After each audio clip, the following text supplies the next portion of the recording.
Hello friends, எல்லோரும் எப்படி இருக்கீங்க? நம்ம லாஸ்ட் கிளாஸில் வந்துட்டு ஒரு முக்கியமான ஸ்டிச்சை பற்றி பார்த்தோம். இந்த கிளாஸ்லேயும் வந்துட்டு ரொம்ப முக்கியமான ஸ்டிச்சை பற்றி தான் பார்க்க போகிறோம். லாஸ்ட் கிளாஸில் வந்துட்டு நம்ம பேக் செயின் ஸ்டிச் எப்படி போடுறது அப்படிங்கிறத பார்த்தோம். இந்த கிளாஸில் வந்துட்டு நம்ம என்ன பார்க்க போகிறோம் அப்படின்னா ஸ்டெம் ஸ்டிச்சு தான் பார்க்க போகிறோம். ஓகேங்களா? இந்த டிசைன் வந்துட்டு நம்ம ப்ளவுஸில் கொடி டிசைன்லாம் போடுவாங்க இல்லையா, அதுக்கெல்லாம் ரொம்ப யூஸ்ஃபுல்லாக இருக்கும். சரி வாங்க இந்த ஸ்டிச் எப்படி போடுறது அப்படிங்கிறத பார்க்கலாம். இப்போது எப்பயும் போல் நம்ம வந்துட்டு த்ரெட்டை வெளியில் எடுத்துக்கலாம். பாருங்கள், இந்த மாதிரி எடுத்துகிட்டு இப்போ என்ன பண்ணுறோம், பேக்கில் போயிட்டு குட்டியாக ஒரு செயின் எடுத்துக்கிறோம். சரிங்களா? எடுத்துகிட்டு இப்போ நம்ம என்ன பண்ணுறோம், அப்படியே நம்ம திருப்பிக்க போகிறோம். கொஞ்சம் மெதுவாக இடங்க வந்துடும். ஓகேங்களா? எடுத்தாச்சு. இப்போ வந்துட்டு பெரிய லூப் எடுத்திருக்கோம். ஓகே, பெரிய லூப் எடுத்திருக்கோம். அதுக்கு பக்கத்துலேயே குட்டி செயின் எடுத்து லாக் பண்ணிவிட்டு இப்போது இந்த பெரிய செயினுக்கு பாதியில் வந்துட்டு நீங்கள் இந்த செயினை கொண்டு வந்து நாட் போட்டுறீங்க. புரியுதுங்களா? இதே மாதிரி தான், இதே ப்ரொசீஜர் தான். இப்போ என்ன பண்ணுறீங்க அப்படின்னா திருப்பியும் வந்துட்டு நீங்கள் அடுத்த செயின் போட போகிறீங்க.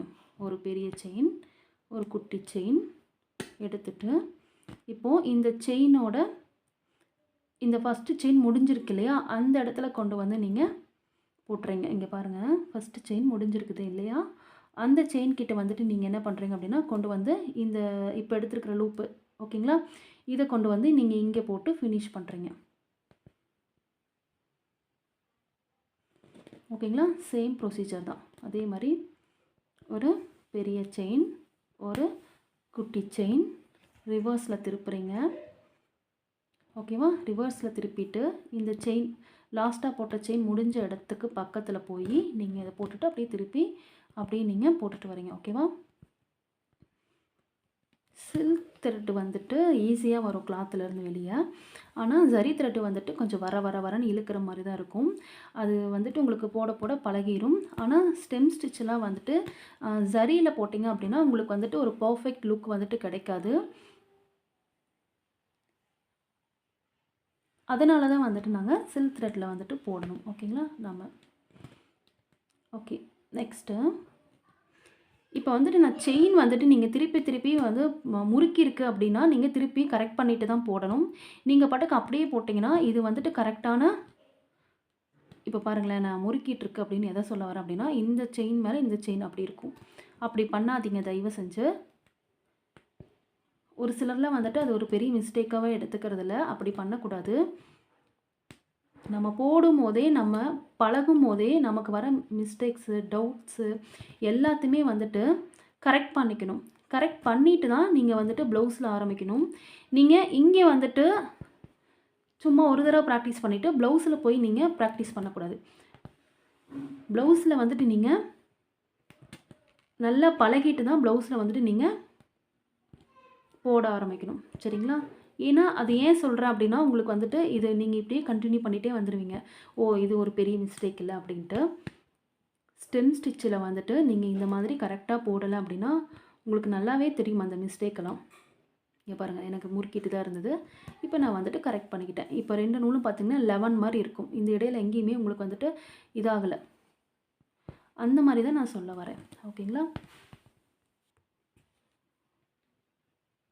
அடுத்தடுத்து நீங்கள் போடும்போது உங்களுக்கு என்னென்ன பண்ணணும், என்னென்ன பண்ணக்கூடாதுன்னு உங்களுக்கே தெரியும். எப்படி போட்டால் பர்ஃபெக்டாக இருக்கும், எப்படி போட்டால் நம்ம பர்ஃபெக்டாக இல்லாமல் இருக்கும், நம்ம போடுறோம் அப்படிங்கிறது எல்லாமே உங்களுக்கு வந்துட்டு ஈஸியாக வந்துட்டு தெரியும். சரிங்களா?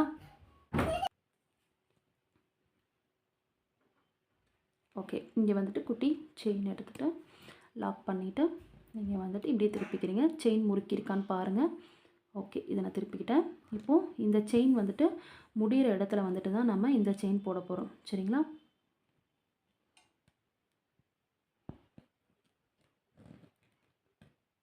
நான் அடிக்கடிக்க சொல்லுவேன், எந்த ஸ்டிச்சுமே வந்துட்டு பழகிறது பெருசு இல்லை, அதை வந்துட்டு கரெக்டாக எப்படி பழகணும் அப்படிங்கிறத முக்கியம். சரிங்களா? இந்த செயின் பாருங்கள், 11 மாதிரி இருக்கா, எங்கேயாவது முறுக்கிட்டுருக்கா? இல்லை. ஸோ அதனால் நான் வந்துட்டு என்ன பண்ண போகிறேன், கண்டினியூ பண்ண போகிறேன். ஓகேங்களா? நான் இதோடையே நான் முடிச்சுக்க போகிறேன். இந்த ஒன்றையும் போட்டுட்டு நான் கம்ப்ளீட் பண்ணிடுறேன்.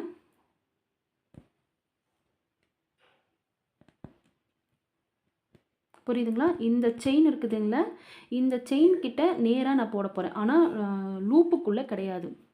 நல்லா கவனமாக புரிஞ்சுக்கணும் நீங்கள்.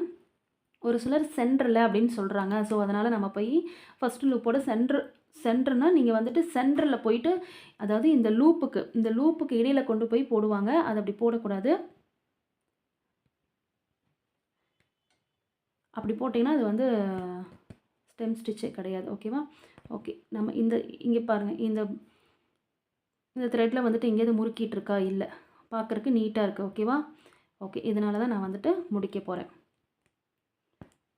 ஓகே, இப்போ என்ன பண்ணிக்கலாம், முடிச்சுக்கலாம். இப்போ வந்துட்டு நீங்கள் எப்பயும் போல் எண்டு நாட் போட்டுக்கோங்க.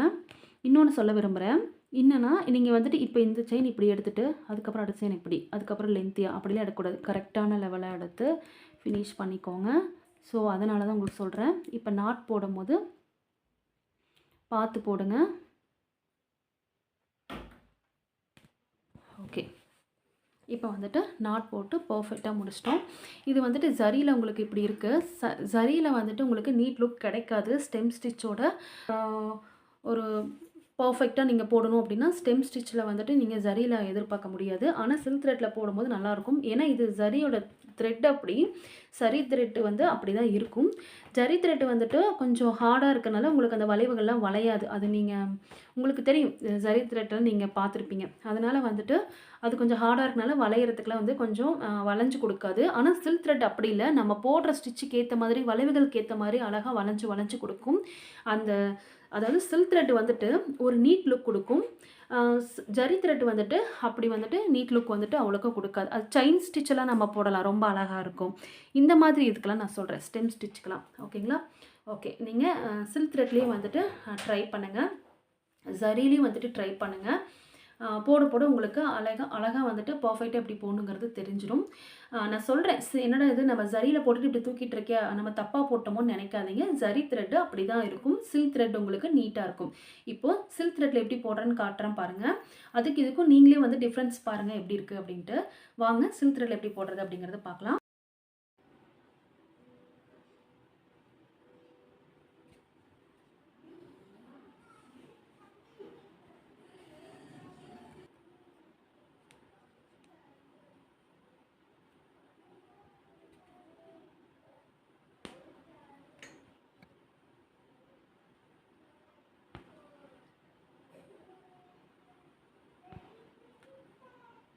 இப்போ நம்ம பேக் செயின் போட்டு திருப்பிட்டோம். இப்போ பெரிய செயின் எடுத்துகிட்டு நம்ம வந்து என்ன பண்ணிட்டோம், குட்டி லாக் போட்டு நிறுத்திட்டோம். இதோட பாதி அளவில் நம்ம குத்தி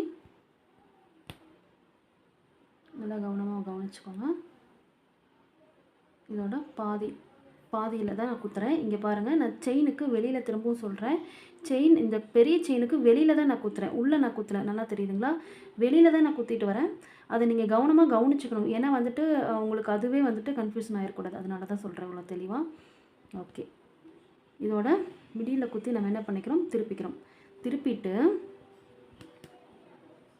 கொஞ்சம் சில்க் த்ரெட்னால பார்த்து திருப்பங்க. ஓகேங்களா?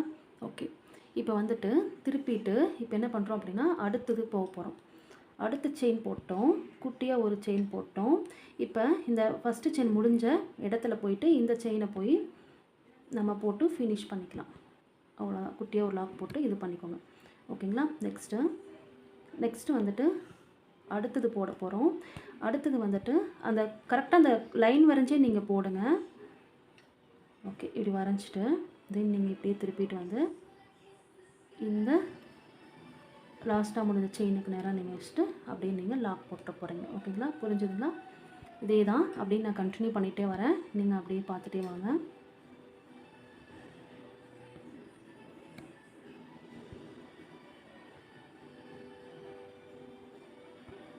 அதே மாதிரி ஒவ்வொரு டைமும் வந்துட்டு நூலை வந்துட்டு கரெக்ட் பண்ணிக்கோங்க. இந்த மாதிரி முறுக்கிட்டு இருக்கக்கூடாது. சரிங்களா? த்ரெட்டை வந்துட்டு கரெக்ட் பண்ணி போடுங்க. ஏன்னா த்ரெட்டை கரெக்ட் பண்ணி போடாமல் ஒரு ஸ்டிச்சை நீங்கள் கம்ப்ளீட் பண்ணிங்கன்னா அது கரெக்டான ஸ்டிச் கிடையாது.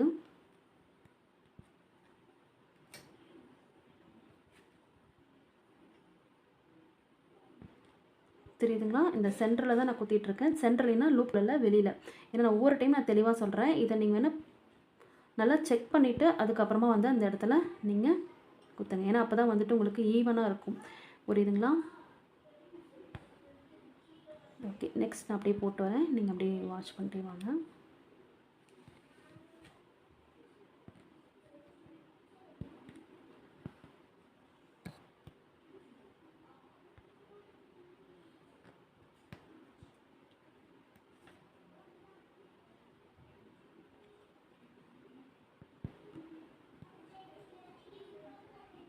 நான் என்ன ஜூம் பண்ணிங்கனாலும் காட்டுறேன் உங்களுக்கு.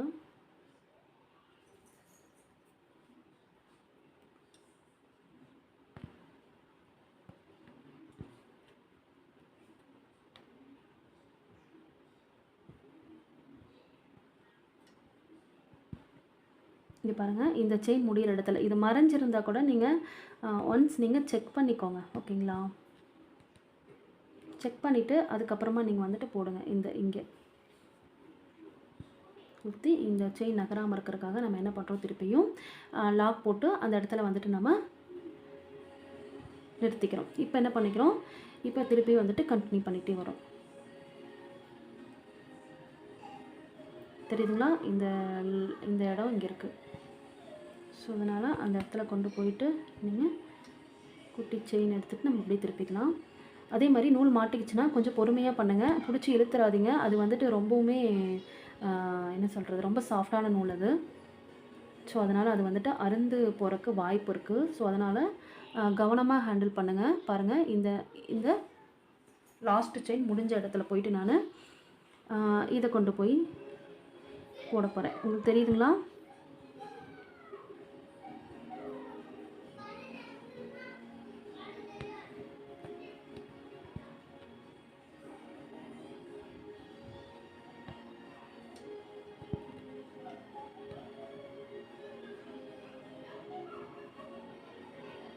அதே மாதிரி நீங்கள் ஒரு நூல் தான் வருதா அப்படிங்கிறத ஒரு நூல் வருதா 2 நூலுமே வருதான்னு செக் பண்ணிக்கோங்க. ஒரு சில டைம் நம்மளே ஏமாந்துருவோம். அதனால் அது வந்துட்டு கவனமாக போடணும். சில்க் த்ரெட்டை பொறுத்த வரைக்கும் அருந்தும் போகக்கூடாது, பிசுறும் தட்டக்கூடாது, கவனமாக போடணும். சப்போஸ் நீங்கள் ப்ளவுஸில் வந்துட்டு உங்களை மீறி பிசுறு தட்டிருச்சு அப்படின்னா நீங்கள் அந்த நூலை வந்துட்டு நீங்கள் என்ன பண்ணலாம் அப்படின்னா நாட் போட்டு, அதாவது நல்லா இருக்கிற நூல் வரைக்கும் பிரித்து எடுத்துகிட்டு நாட் போட்டுட்டு அதுக்கப்புறம் நீங்கள் அடுத்தது வந்து ஸ்டார்ட் பண்ணணும். நீங்கள் பாட்டுக்கு அப்படியே ஸ்டார்ட் பண்ணிட்டு போனீங்கன்னா ஃப்யூச்சரில் அந்த ப்ளவுஸ் வந்துட்டு உங்களால் போட முடியாது. எல்லாமே வந்துட்டு பிரிஞ்சு வரதுக்கு வாய்ப்பு இருக்குது. புரியுதுங்களா? இந்த நாட்டுக்கு பக்கத்துலேயே தான் நான் போடுறேன். நான் வந்துட்டு எந்த லூப்குள்ளேயும் நான் இறக்கல. திரும்பவும் சொல்லிடுறேன், இதுக்கு பக்கத்தில் இதுக்கு பக்கத்துலேயே நான் போடுறேன். அதுக்காக நான் அதுக்குள்ளே இறக்குறேன்னு சொல்லி நீங்கள் நினச்சிடக்கூடாது. மிடில் போடுங்கன்னா கொண்டு போய் நீங்கள் லூப்புக்குள்ளே இறக்கிட்டா இது வந்துட்டு கரெக்டான ஸ்டிச் கிடையாது. சரிங்களா?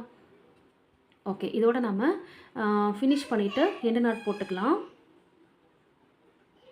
ஓகே, கரெக்ட் பண்ணி த்ரெட்டெல்லாம் திரும்ப சொல்கிறேன், கரெக்ட் பண்ணிவிட்டு எண்டு நாட் போடுங்க. இதோட நீங்கள் வந்துட்டு எண்டு நாட் போட்டு ஃபினிஷ் பண்ணிக்கலாம்.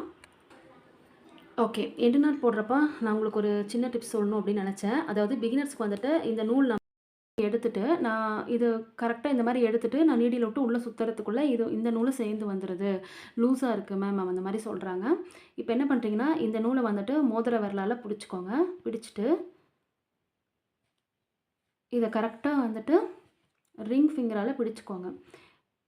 ஓகேவா? பெருசாகவே எடுத்துக்கோங்க பிகினர்ஸு. பிடிச்சிட்டு அதுக்கப்புறம் நீங்கள் உள்ளேருந்து த்ரெட்டை வெளியே எடுங்க.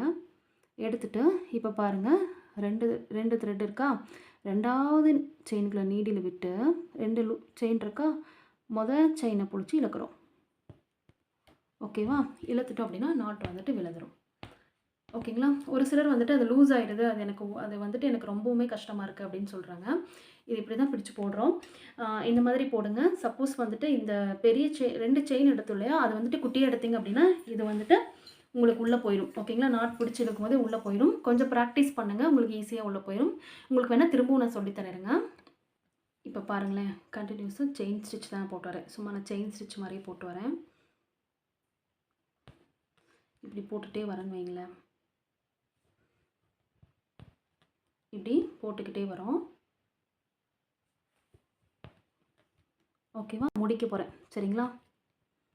ஓகே, இப்போ என்ன பண்ணுறோம், லூப்பும் பெருசாக எடுக்க சொல்லியிருந்தேன். நீங்கள் என்ன பண்ணுறீங்க, இதை சுற்றும் போது தானே இப்படி நாங்கள் இதை லூஸாக விட்டுட்டு கீழே சுற்றும் போது இதுவும் சேர்ந்து உள்ளே போயிடுது மேம். த்ரெட்டே நாங்கள் கீழே ஹேண்டில் பண்ணும்போது லூஸாக இருக்குது அப்படின்னு சொல்கிறீங்க. அதனால் என்ன பண்ணுறீங்க, இந்த மோதிர விரலை பிடிச்சிக்கோங்க. பிடிச்சிட்டு இந்த த்ரெட்டை மேலே குத்தி வெளியே எடுங்க. எடுத்திங்கன்னா அழகாக வந்துடும். வந்த உடனே நீங்கள் நீடியில் மாட்டி ஃபஸ்ட்டு செயினை பிடிச்சி இழுங்க. 2வது செயினுக்குள்ளே நீடில் விட்டு ஃபஸ்ட்டு செயினை பிடிச்சி இழுத்திங்கன்னா உங்களுக்கு அது ஆட்டோமேட்டிக்காக நாட்டு விழுந்துடும். ஓகேங்களா? இந்த மாதிரி நீங்கள் ப்ராக்டிஸ் பண்ணி பாருங்கள்.